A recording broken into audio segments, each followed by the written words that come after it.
Pemirsa channel Wise Tech yang berbahagia, sebelum kita lanjutkan, jangan lupa tekan subscribe dan nyalakan gambar loncengnya agar selalu dapat mengikuti video-video serial parenting dari channel Wise Tech ini. Mari kita lanjutkan perbincangan serial parenting ini seputar tema kenakalan dan penyimpangan perilaku anak. Penyebab utama yang lain atas kenakalan dan penyimpangan perilaku anak adalah menjauhkan anak dari orang-orang yang kuat beragama.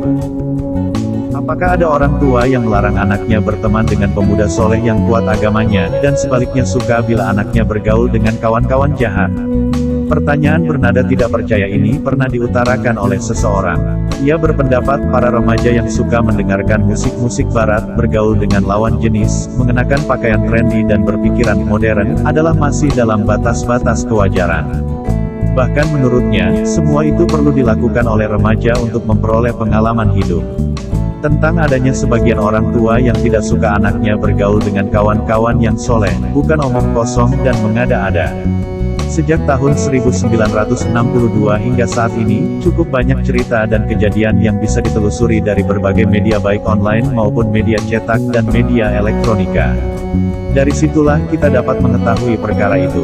Mungkin jumlah mereka sedikit, namun tetap bisa dikatakan bahwa orang tua seperti itu memang ada. Pendek kata, orang tua yang tidak ingin anaknya bergaul dengan pemuda yang soleh dan aktif dalam kegiatan keislaman benar-benar ada. Faktornya, mungkin karena berbeda pandangan, baik dalam masalah ideologi ataupun politik.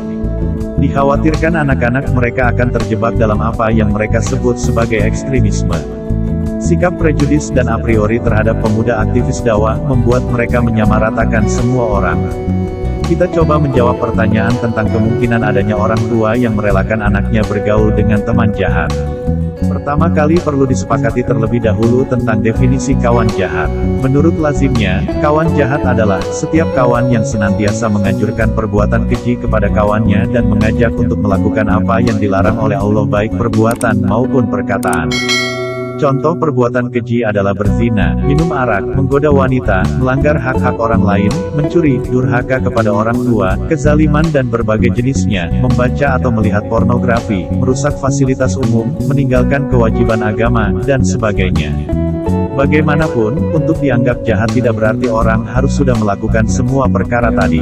Sebaliknya pemuda soleh, lazimnya, adalah pemuda yang senantiasa menjalankan segala perintah Allah, berhenti pada setiap larangannya, menjaga kewajiban sholat dan puasanya, berbakti kepada kedua orang tuanya, menundukkan pandangan terhadap perkara yang dilarang agama, berdisiplin dan membiasakan diri melakukan kebaikan yang bermanfaat kepada diri dan masyarakatnya, menjauhi perkara-perkara yang bisa membangkitkan nafsu baik gambar atau bacaan, menghormati orang lain dan tidak menyakitinya. Setelah dua definisi tersebut difahami, mari kita kembali menegaskan bahwa memang ada sebagian orang tua yang sengaja membiarkan anaknya bergaul dengan kawan-kawan jahat. Tentu saja, seperti yang dikatakan tadi, bahwa dikatakan jahat itu tidak harus setelah melakukan segala bentuk kejahatan. Adapun faktor yang membuat orang tua membiarkan anaknya berkawan dengan orang jahat adalah: pertama, salah pemahaman. Anggapan bahwa perkara yang dilakukan oleh anaknya bukan perkara yang menyalahi norma baik norma agama, norma susila, maupun norma kemasyarakatan. Kedua, salah paham tentang makna kebebasan.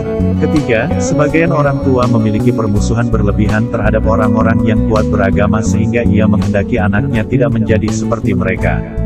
Para orang tua itu menganggap pemuda soleh sama dengan kelompok yang berperilaku negatif.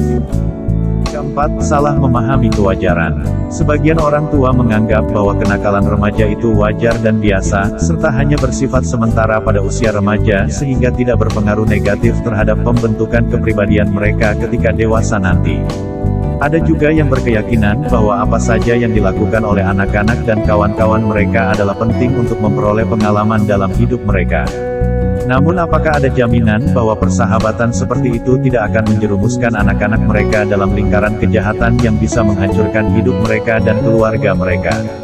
Meski orang tua masih beranggapan bahwa perbuatan mereka masih dalam tingkat kewajaran, namun sudah barang tentu berkawan dengan pemuda-pemuda soleh jauh lebih aman dan selamat.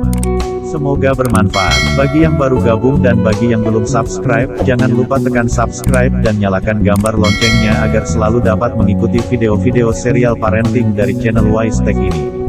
Ikuti dan dukung terus channel Wise Tech ini agar terus berkembang dan terus bisa berbagi manfaat. Terima kasih.